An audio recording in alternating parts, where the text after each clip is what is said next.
and recently Archbishop of Manila called openly for him to resign. While Mr. Marcos has remained president, and this week President Reagan warmly welcomed him, stressing the many common ties between the two countries. The New York Times recently said, quote, "In a country that is deeply sensitive to style, Ferdinand Marcos has it, and it has allowed him to take the sweeping actions that in essence converted the nation from an ill-functioning, raucous but free democracy into his personal fief and personal permanent possession," end quote. President Marcos comes to us as the head of a nation with a long friendship with the United States, a nation considered crucial to America's defense strategies in Asia. We are eager to hear what Mr. Marcos has to say. It's my pleasure to present to you Ferdinand Marcos, President of the Philippines.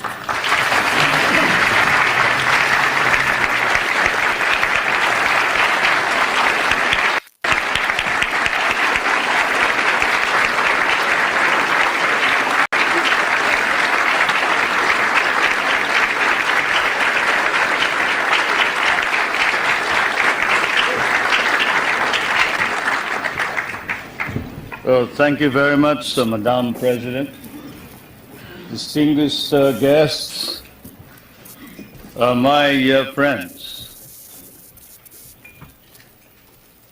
It certainly is gratifying that in the course of my present visit to the United States, I should once again be accorded the opportunity to meet with the people who understand me or misunderstand me most. I'd like to thank all of you. I remember that our relationship, the relationship between the two countries can be opened up at one of 2 points by the historian or the curious investigator into world events. One, the military, which was Admiral or then Commodore Dewey, sinking the Spanish fleet under Montojo on May 1st, 1898 in Manila Bay, and with the help of the Filipino revolutionaries under General or President Emilio Aguinaldo, who then proclaimed the first Philippine Republic. Incidentally, President Emilio Aguinaldo was the grandfather of Prime Minister Cesar Virata, who is here. My grandfather only commanded the revolutionary forces. We have changed places since then. Either that point of entry is chosen or the more sedate commercial one 100 years back. 1796, the brig Astrea, sailing out of Salem, Massachusetts, towards Lisbon, and then to Manila, selling her wares there for 5 months, carrying that amateur and self-taught mathematician and navigator, Nathaniel Blow-Ditz, whom you must have heard, who later in 1806 authored The Practical American Navigator, for he had discovered the simple way of determining longitude through the long voyage across the Pacific. The American government bought the rights after 2 editions, and it has become standard text for all those who study salesmanship from Kings Point to Annapolis. Either way, it has been dramatic and historic, and it was always to be so. There was always extreme on both sides, enmity, if not enmity, extreme friendship, a relationship of love, hate. And this is my fate and destiny. I thank you all for this privilege and this honor. It may be said that an official journal like mine ought always to visit with this press association. As someone once observed correctly, the American press is, of course, the fourth branch of government in this country.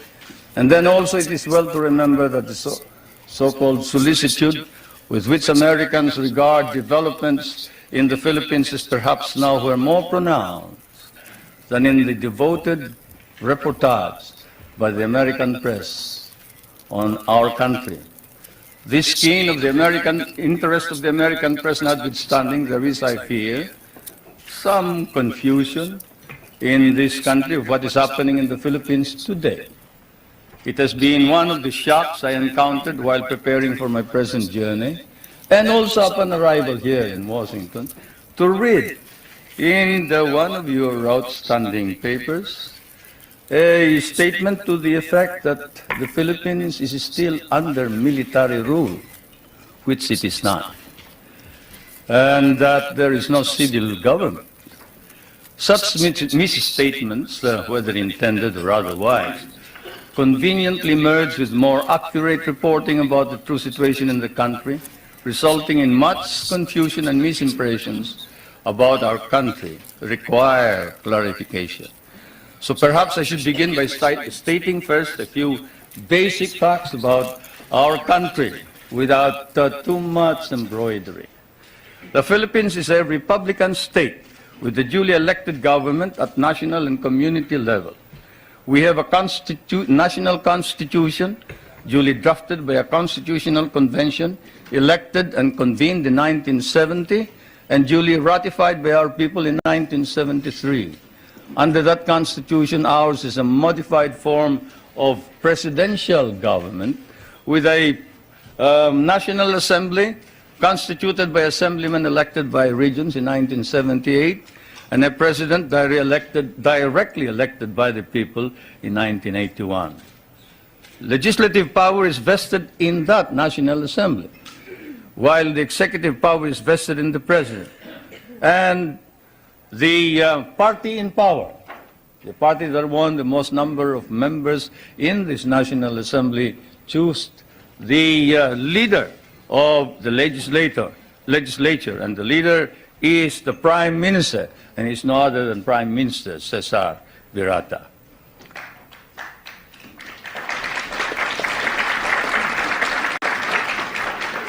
We have an independent judiciary which is under the full supervision of a Supreme Court.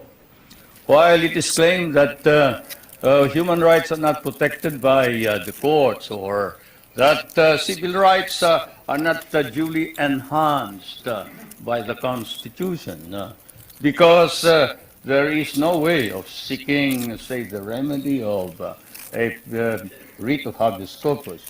The truth of the matter is anyone can petition for a writ of habeas corpus in the Philippines. In fact, all those who have been apprehended as having brought in hundreds and hundreds of firearms bought from the PLO and other sources, and who have bragged openly in the television when they are caught that they were the leaders of these rebel groups, and who later changed their tone on the advice of their lawyers, went to the Supreme Court and were able to obtain an order from the Supreme Court for the Philippine government to bring the bodies of these people before the Supreme Court, which we did.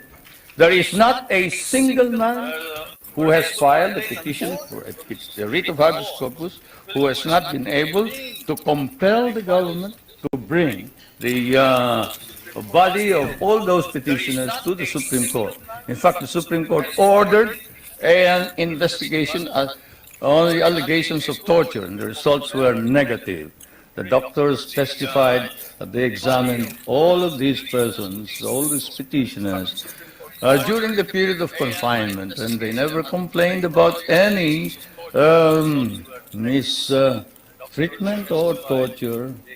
And some indiscreet remark indicated that this was merely said on the advice of the lawyer as a preparation for defense in the criminal trial. Now let's review overall the overall measures All measures that have been issued by the President were issued at his instance alone? No. They are issued after a meeting of what is known as the party caucus.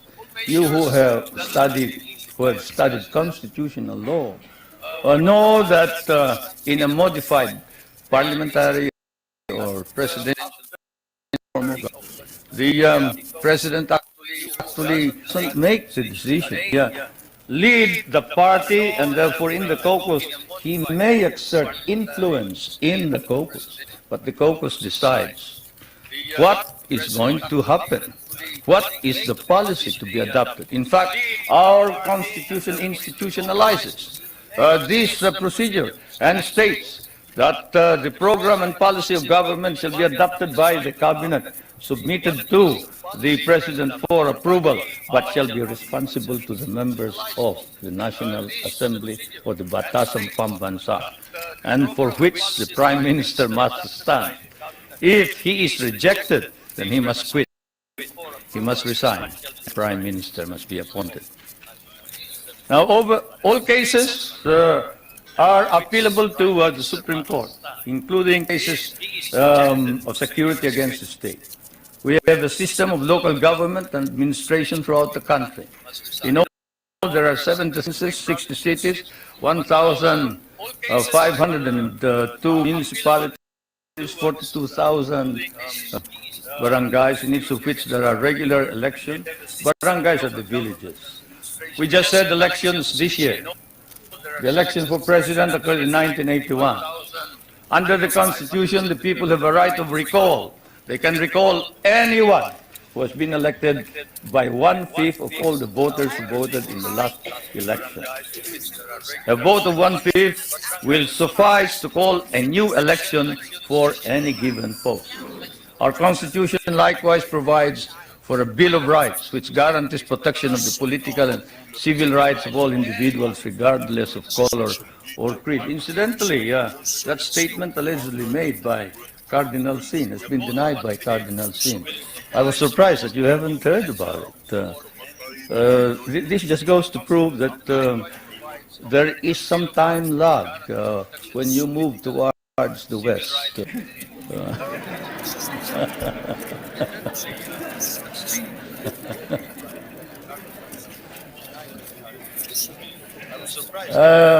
Cardinal Sin, when he arrived in the Philippines,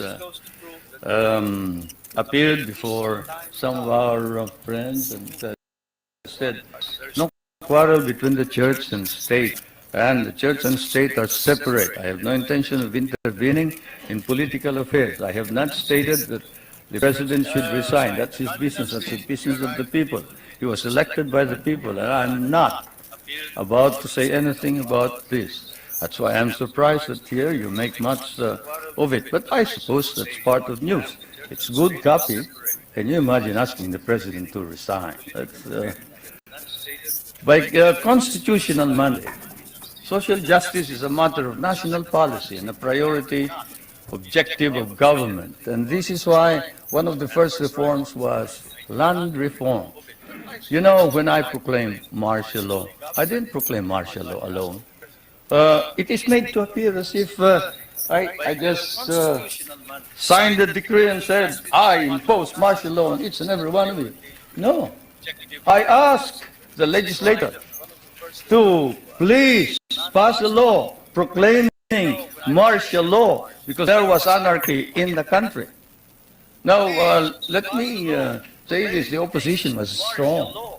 And they were members of the Security Council, and somehow they had adopted a resolution which required that there be a unanimous vote for the armed forces to be able to move.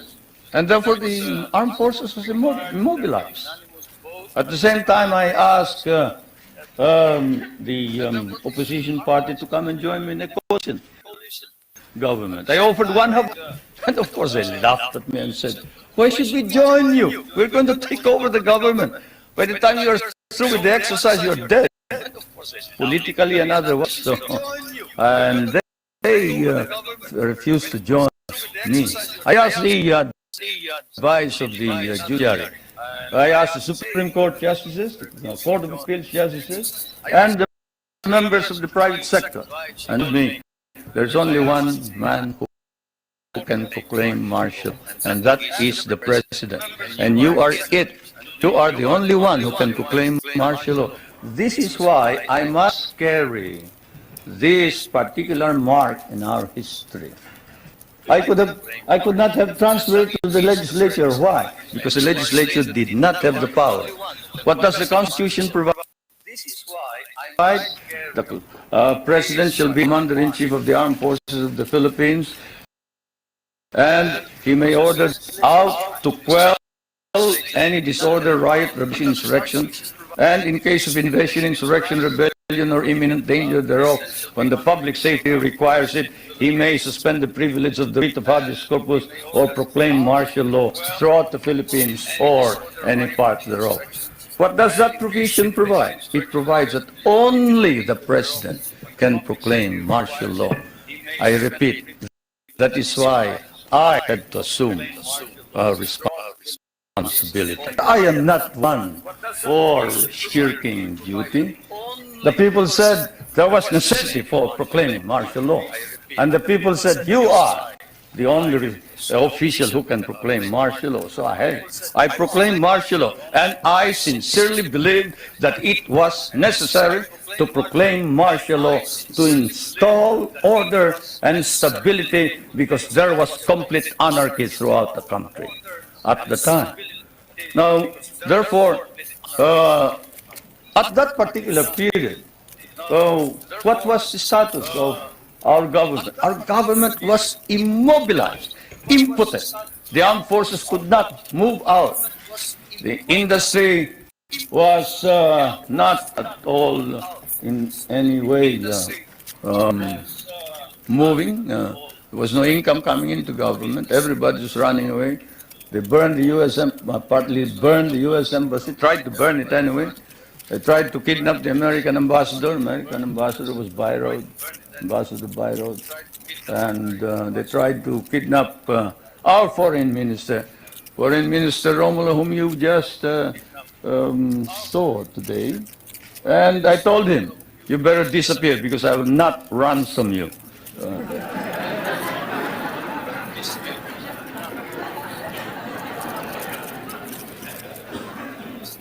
But whatever it is, they burned the Manila International Airport, they bombed the Supreme Court, they bombed the Constitutional Convention, they bombed the City Hall, they burned part of Malacanang Palace, they attempted to kidnap my children, they attempted to kill the President 8 times. There was, of course, an attempted assassination against the First Lady. You all know about that. And this required that I immediately act on it, and so I did. Now, we established land reform. We were fighting a group known as the Hukbalahap, Hukbong Nagpapalaya ng Bayan. It was socialist inclined. It was leftist. But they were friends of mine because we had fought in the Second World War together. And so I approached them and I said, look, I'm going to establish land reform. If you're fighting for land reform against the feudalistic agrarian system, then you must join me. And they did. I want to introduce to you the leader of that rebellion, who is now present and is a part of the government, Mr. Luis Tarok.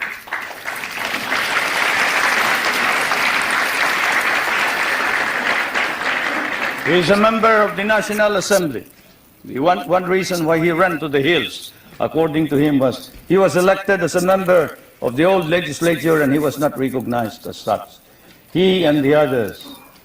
Now I want to introduce to you another leader of the Free Farmers Federation, which is also composed of farmers who wanted reform, but who are fighting for reform, but who are now joining in the effort to establish political stability and economic prosperity throughout the country, and who was Dean of the College of Law of the University of Ateneo, but abandoned his deanship in order that he may join in the effort to attain the noble mission of this new society. I refer to a National Assemblyman Jerry Montemayor.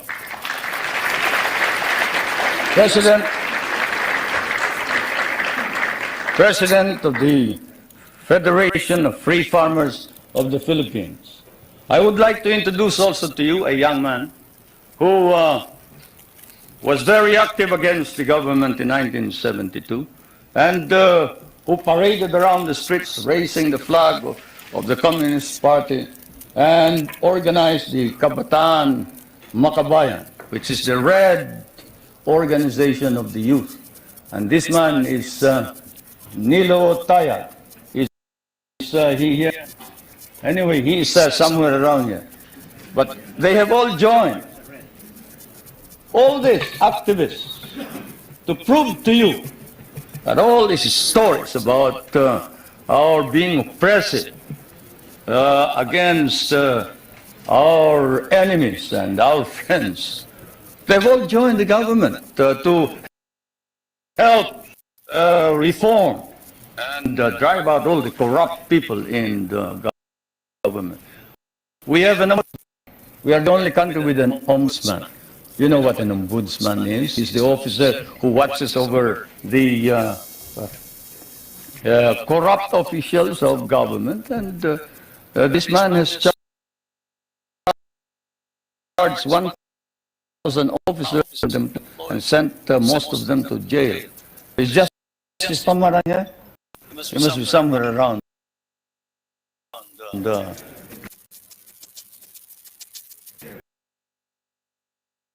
Justice Pamaran.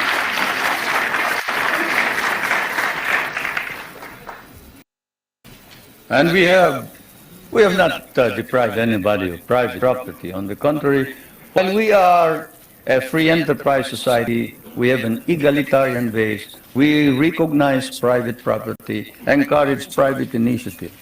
And our Constitution explicitly recognizes the importance of developing the national economy and protecting the patrimony of the nation. In line with this, a National Economic and Development Authority has been created for the purpose of planning and coordinating economic development plans. I chair that Economic Development Commissioner. Now, I did not come all the way here to recite these basic facts to you, but it is best that we wrote this at once for they form an important background of understanding the developments in my country. Relations between the United States and the Philippines now span, I'd say 84 years if you mark the Battle of Manila Bay, 184 years perhaps if you mark the brig Salem, from Salem, which when it returned to Salem brought back hides, indigo, lumber, pepper, and paid 24,000 in tariff duties. Many things don't change, not even tariff duties. Anyway, the trade between our countries is covered by a trade agreement. The military and security matters are covered by 3 agreements. Those agreements are, and I will now ask our friends in my staff to distribute these agreements to you, or as many as can receive them. These agreements are the Mutual Defense Pact, the Military Assistance, and the Military Facilities Agreement, which is due for review this coming year.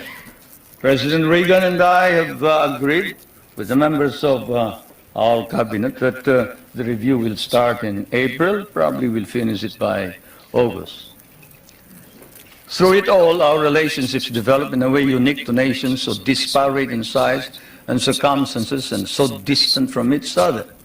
The direction which American colonization took in the Philippines in the political, economic, and military cultural spheres were such that for us, relations with the United States would remain crucial for a while. It is said that language is the greatest conveyor of culture. If that be so, if that wise man who said that is right, then your language has certainly conveyed to my country your culture. And this is why the relationship between our countries is something undefined.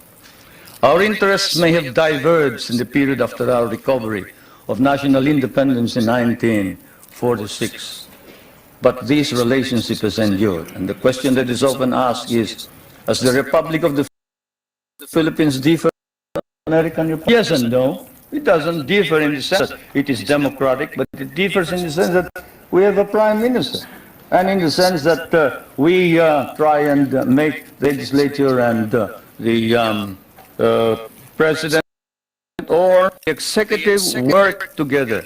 We cannot afford any stalemates. We cannot afford any delays. It is a modified presidential form of government, while yours is a complete and pure presidential form of government. Why did we change this? Because we cannot afford stalemates and deadlocks.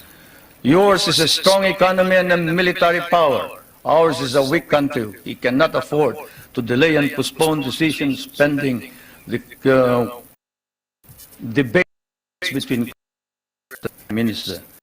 The poorer third world countries cannot. And so, my friends, that is the situation. I am now going to ask also that my staff distribute to you the social and economic indicators of my country in showing to you the dynamism and the vitality of our economy.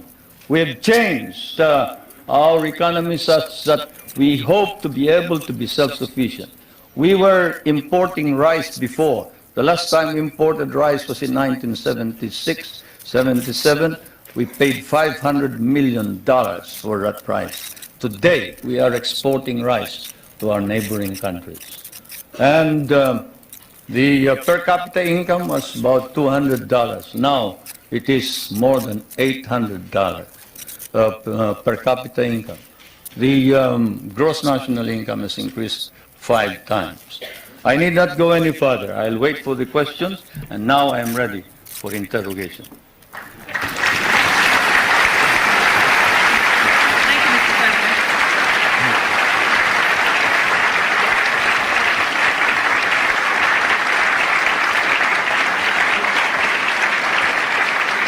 Thank you, Mr. President.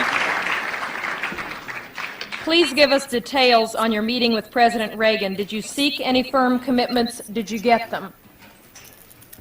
Well, a firm commitment as to when we are going to review the basis, yes. A firm commitment that a mechanism be set for the study of our economic problems, yes. Because, as you know, the reason we have a deficit in our balance of payments is the commodity prices went down because of your domestic deflationary policies, your interest rates. But all of this can be worked out, and so it has been agreed. Secretary Reagan of the Treasury is going to meet with our foreign minister, who is also prime minister, regularly. The next meeting is next November, I think. So we have worked that out. The national security matters will be worked out by the defense minister. The 2 defense ministers are also meeting in November. Those are the specific ones. We have also entered into a tax agreement and air agreement. This afternoon, tomorrow, there will be some kind of agricultural agreement. As you know, we have one of the most modern and biggest concentration of agricultural and natural scientists in Asia. This is in Los Baños, the University of the Philippines. And we have biogenetics, we have plant engineering, we have, name it. You remember that the International Rice and Research Institute is based there, and that it was the one that produced the new type of rice which produced the rice green revolution. And we help your scientists produce the corn that can fight mildew when your scientists could not produce it. We did. The center is going to be developed.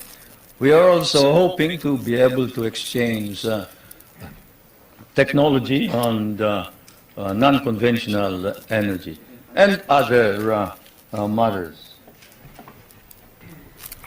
It has been reported that your government will seek $2 billion in rent from the U.S. for the Philippine bases. Is this an accurate report? No, it is not. We have never talked about figures. Louder and clearer. We can understand the question. The question was, is it correct that we have demanded 2 billion in the rent? The answer is no. We haven't quoted any figure. What we have asked is this. We want a study. What is it that is necessary in order that we can perform our job?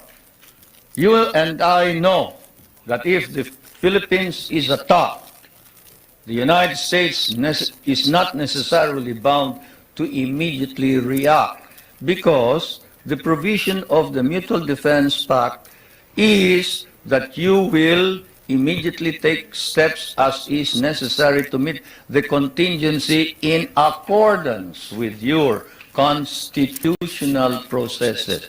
What does that mean? That means that you go to the Senate and the House of Representatives. What does that mean? That means delay while we are dying there.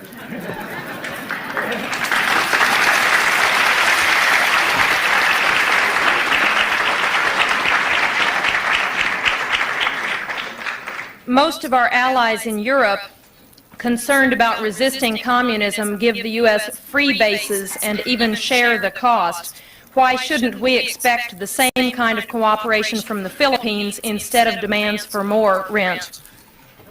Well, for one thing, you haven't exactly paid for what we lost in the last war. If we must make an accounting, 75% of our cities were devastated in the last war.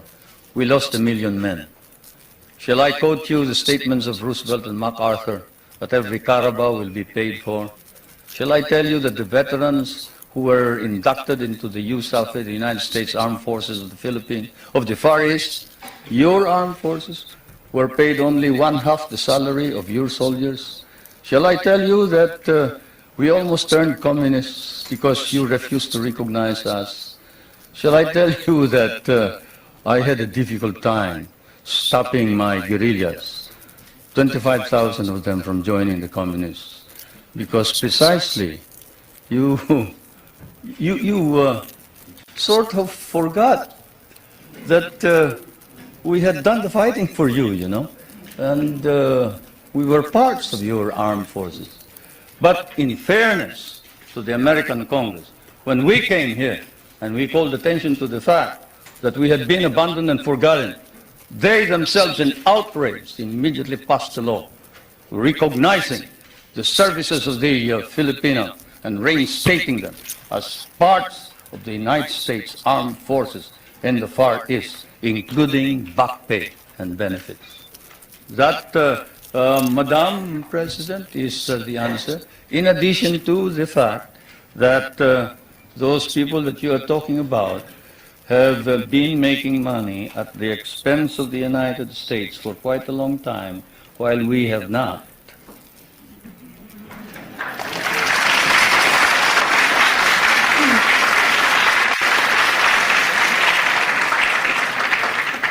After the attack on Pearl Harbor, U.S. bases in the Philippines could not be defended. Why should we expect that in another war these bases would be more reliable? That's one of the questions that I wanted to find out.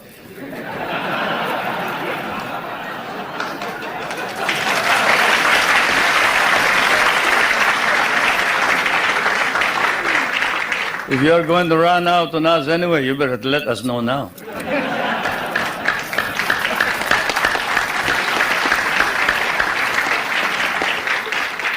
Is it true President Reagan has not raised with you any concern about repression and human rights? Well, he sort of spoke of the fact that we have all this constitutional provision. But we did speak of the fact that we must maintain and enhance human rights in general. But this fault finding that we found in some of these reports before isn't there. There is this open-mindedness and fairness which we expected of America and the Americans. The Americans that I know, the Americans who fought beside me, The Americans who bled with me in many a battlefield was a fair man. He was a just man. He was a courageous man.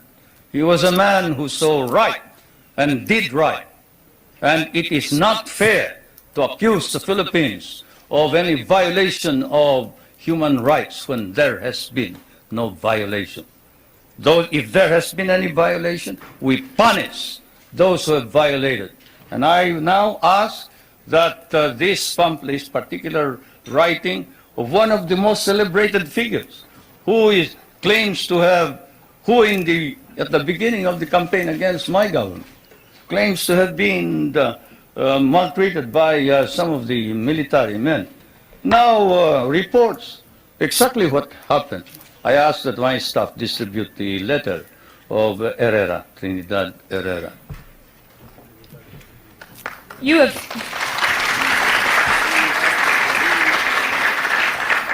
have indicated that the allegations about political repression and human rights are overblown.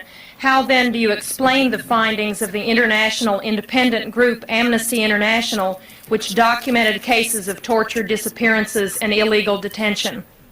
Well, I'll tell you that the Amnesty International has never come to the Philippines. That's why all they talk about is something that they obtained hearsay. Let's give one specific example. Father Abedicio, a famous case. Father Abedicio is supposed to have disappeared. He is a member of the clergy in the Philippines. He's a Filipino. He disappeared and we couldn't locate him. Not even my best intelligence officers could locate him. And what did we discover after 6 months? We discovered he had run away with somebody who claimed to be a nun, and he was in Germany. How do you like that? And we got blamed for it. We got blamed for it. That's it. That's how the Amnesty International has been reporting all this thing. This questioner says, I have been in Manila and talked with both Filipino and U.S. businessmen. They say the Philippines are the most corrupt nation in the Association of Southeast Asian Nations, and that your wife's nickname is Miss 10%. Will you comment? They must mistake us for another nation. He must have been living in the bar. Because I can tell you, there is this man, Justice Pamaran, whom I just introduced to you. He is the ombudsman. You who know what an ombudsman is, knows exactly what he can do. He doesn't wait for evidence. Any rumor whatsoever, and he investigates it. You talk about my wife. Not that I would like to defend her. She can defend herself any time. She's quite capable. But perhaps that statement was said of another First Lady, not my wife. Certainly not my wife. Perhaps I can tell you that the property of the Marcoses has been brought into a blind trust. And not a 2020 blind trust either. It's a real blind trust. And we don't know exactly how that blind trust operates the property. The only property that we have control of are two or three houses. One in the province of Ilocos Norte, no, two. Two in the province of Leyte, and one in Manila, 5. Then the school for the children, up to possibly a doctorate. Beyond that, all income goes into the Marcos Foundation, which is the fund that embraces all property. Do you think that if there was any corruption by the Marcos family, that we can maintain the present prestige and leadership of the Marcoses in the Philippines? What do you think the Filipinos are? They are a very literate people. Literacy in the Philippines has increased up to 90% nationwide, and in Manila it is 100% literacy. And if there was any indication whatsoever of any of these corruption that you talk about, and whoever said that sounds like he has been in the wrong company. Probably the guys that he was working with may have been engaged in corruption. I'd like to know who they are. Then we'll go after them. But I can assure you, if any public official engages in corruption, he will land in jail. That is definite. What do you say to critics who say your health is poor and you won't be around very long, but your wife may be? Anybody want to try me in the ring?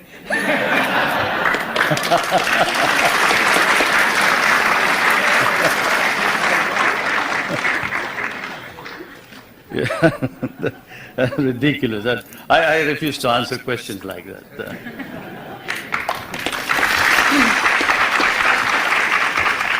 Two related questions. You are indeed a family man. Your wife, your daughter, your brothers are all government officials. Do you think the next president of your country will be a Marcos, and would you like for your wife to succeed you as president? No, no. The problem here, of course, is that one, you do not understand the Philippine politics. You see, first of all, my my brother, did you say my brother was governor? Government officials. My brother volunteered his services for Medicare. Did you want him to withdraw his voluntary services as a medical officer?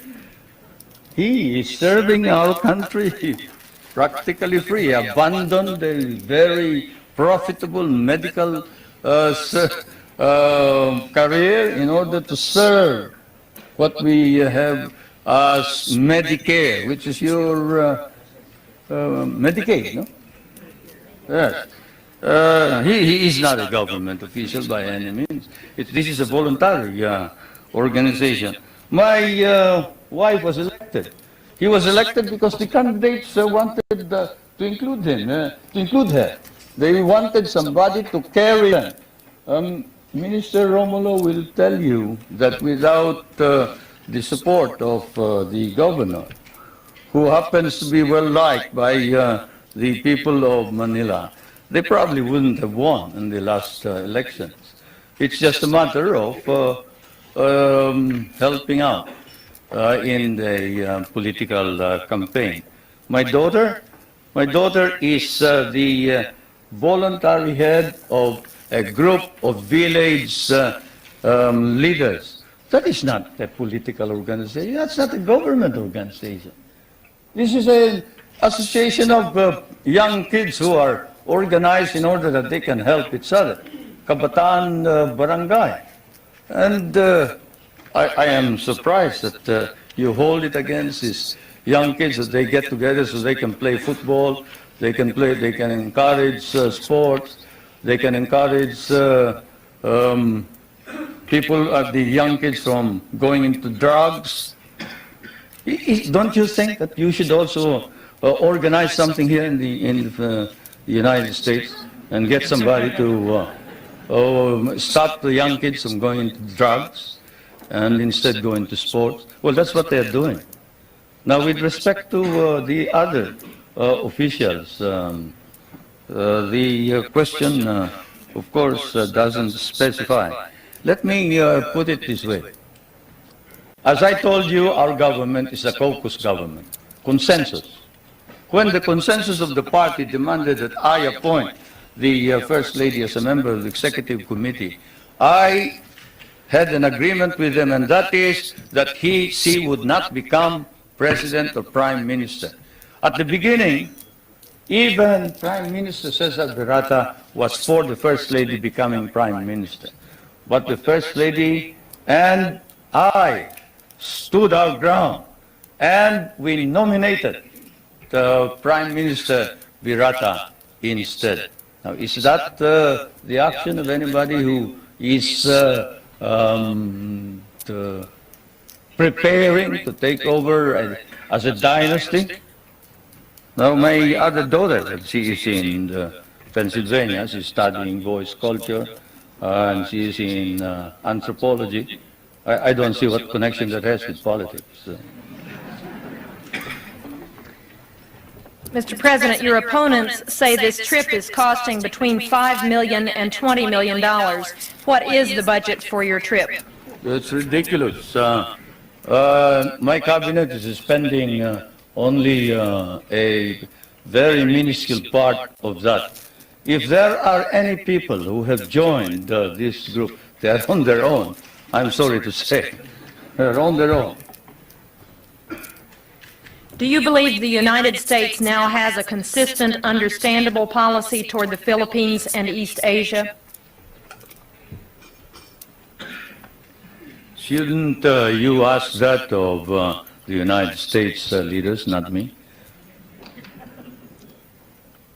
But as far as I'm concerned, yes, insofar as we can understand. What I see is a resurgent American nation under a new leadership, trying its very best, earnestly trying to arrest decline and slide in prestige and in policy, in domestic and foreign policy. That is what we see from the outside. There's an earnest effort to prevent drift and confusion. Now, we would like to encourage that because among the small nations, there's no possibility of any progress so long as there is instability throughout the world.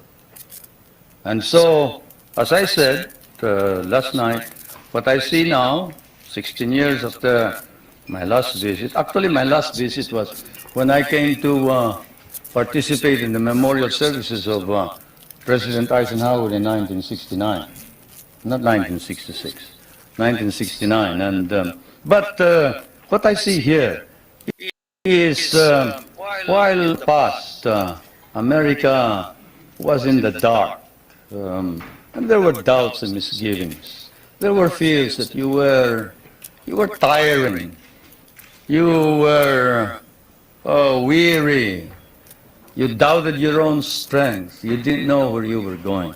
But now there is hope, and the phenomenon is what we see is an America emerging out of the shadows. It's still partly in the shadows, but it's trying to emerge. And certainly under the leadership of President Reagan, it's trying to organize an integrated, understandable foreign policy. And that's what we see.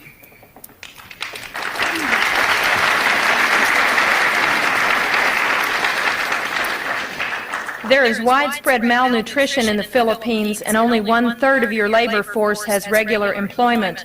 Given this, how do you justify the prosperity in which you, your family, and friends live? You must like us, the way you ask this question.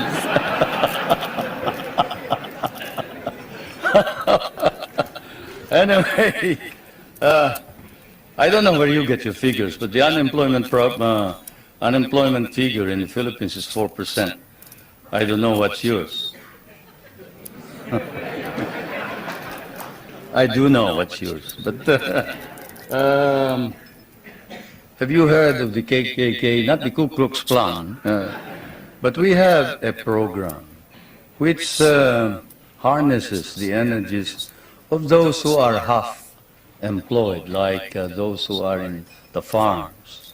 You see, those who wait for the coconuts to fall or who plant rice are partly employed. And so we allow them to engage in what we call small, medium-scale industries, contract work. Where, in what country do you see, say, a boot block? A boot block. Go to a rural bank and say, look, I used to borrow money from this usurious lender here. I borrow 5 pesos in the morning, I have to pay him 6 pesos in the afternoon. Can't you lend me 50 pesos now and I will repay you later on? I have no collateral, I am unknown, I live in the streets. And in what country will you see the rural bank lend this boot block money after looking at his shoe shine stand and gathering all the other shoe shine boys and putting them to work and getting them to repay this indebtedness, not in a week, but perhaps even in a day.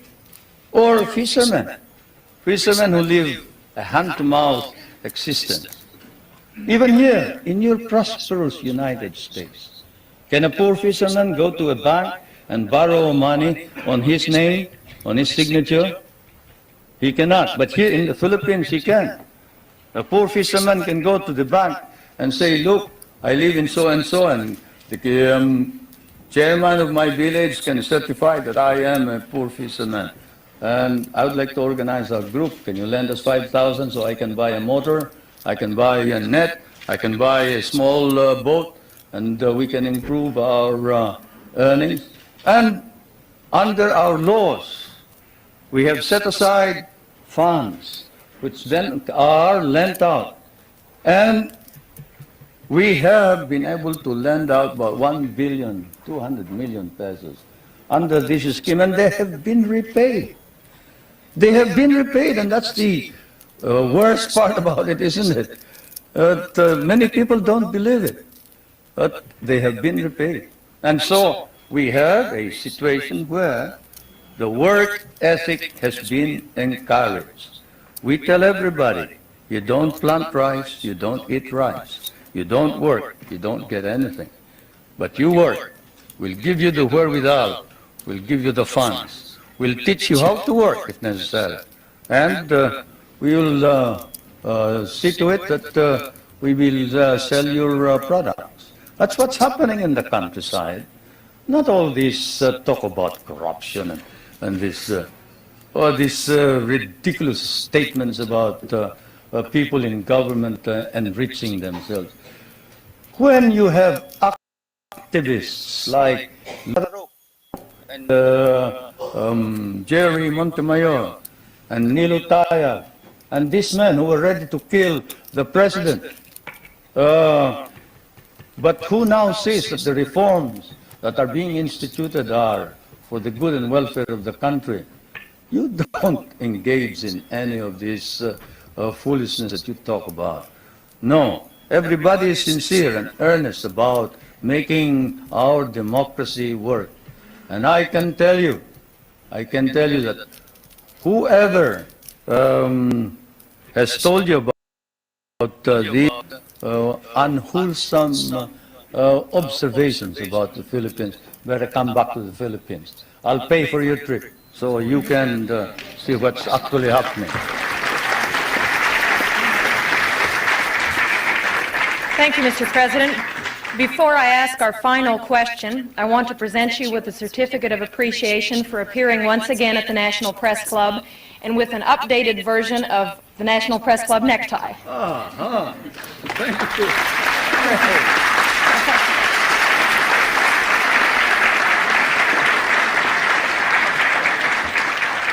And now our last question. Is it really true, as your biography states, that you were born in a thunderstorm? How should I know? But my mother says so, yes. My mother says so, and I guess if you can't believe your mother, whom will you believe? Huh? Thank you very much.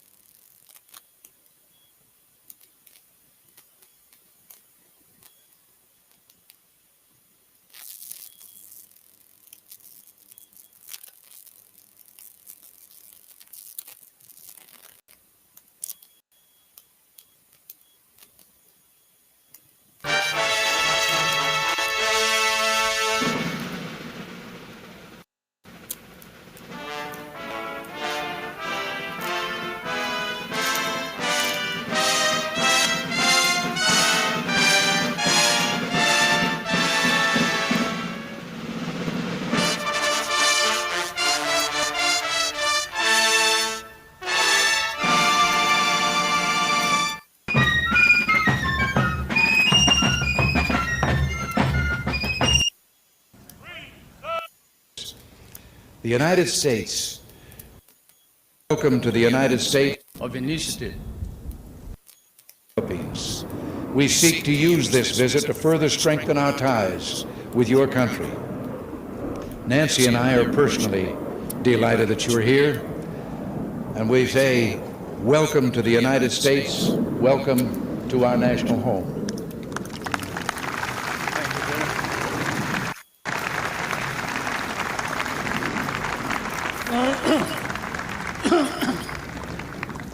Thank you very much, President Reagan. Mrs. Reagan, members of the Cabinet,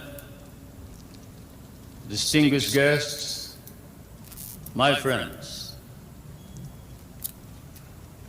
On behalf of the 50 million people of the Philippines, Mrs. Marcos and I expressed our gratitude for your warm welcome to Washington and to the United States of America. This great and beautiful city, that is one of the few cities that was built as the capital for a great nation, is indeed, as has been written, the key to knowing the secret of America. And this house of the American people,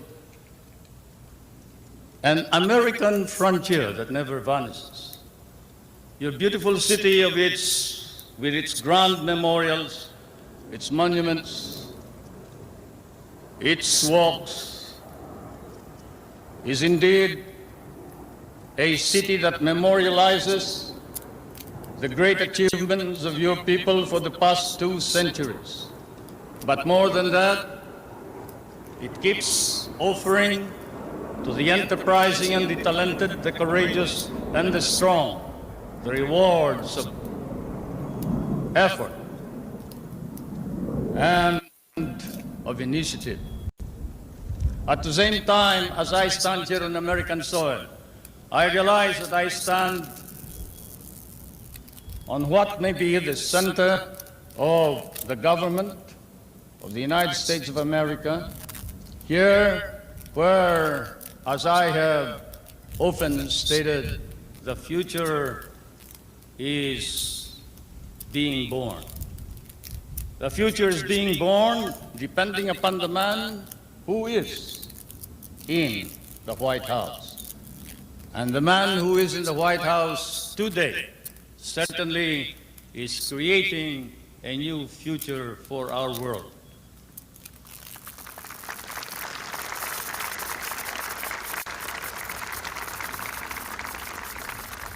For Mr. President, I come from that part of the world wherein the poorest of the world's population live.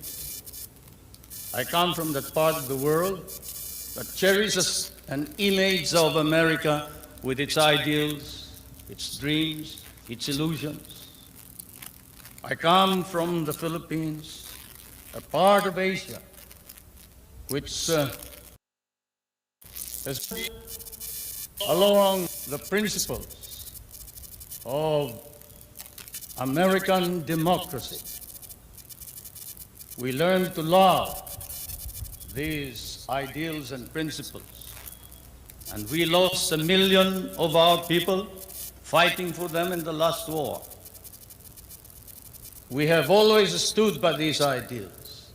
We shall continue to do so, whatever may be the cost, at the risk of our fortunes, our lives, but more important of all, our honor. We stand for the ideals of democracy that is our legacy from the United States of America.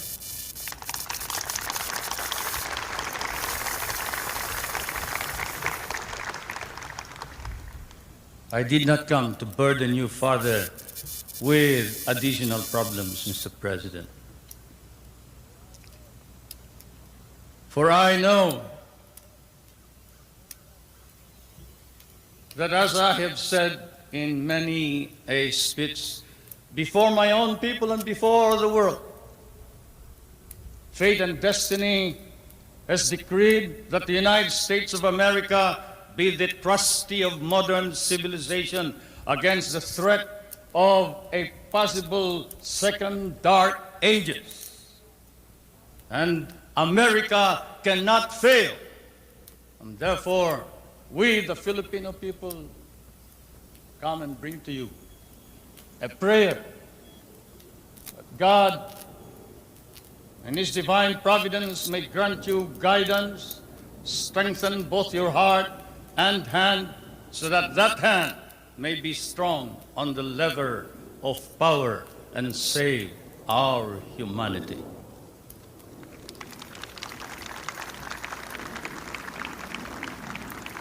If America fails, then the world is lost.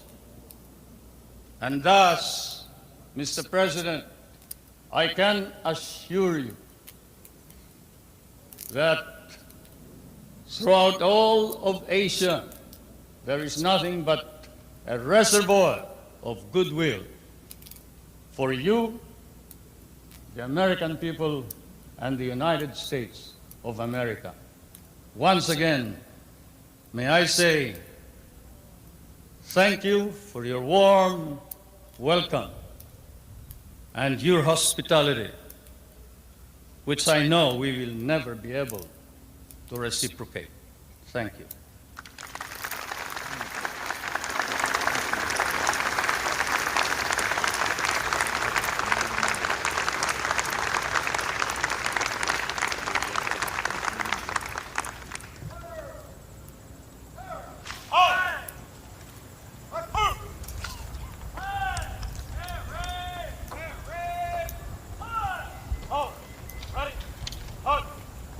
Thank you. Well, should I thank you?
Start something new with GoDaddy for free. Choose a domain that's just right. The perfect for you. Grow your business with the powerful new Insight tool and tie it all together with social media, SEO, and email marketing. Make your idea real. Find your domain and get started for free at GoDaddy.com.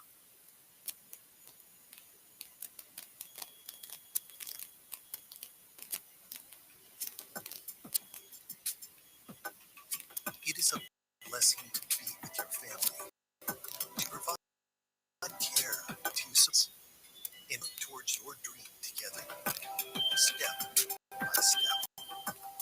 But you never know what awaits us tomorrow. Everything can change in a second.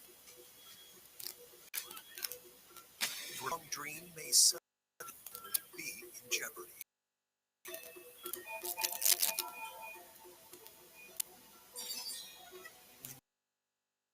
Every second, when your loved one's life is at stake, when you are torn apart by pain, and it seems there is no escape, you will find a way. Never give up. Strive to achieve your goals. Despite all the difficulties and obstacles, never in a better tomorrow. For the sake of living, for the sake of being together,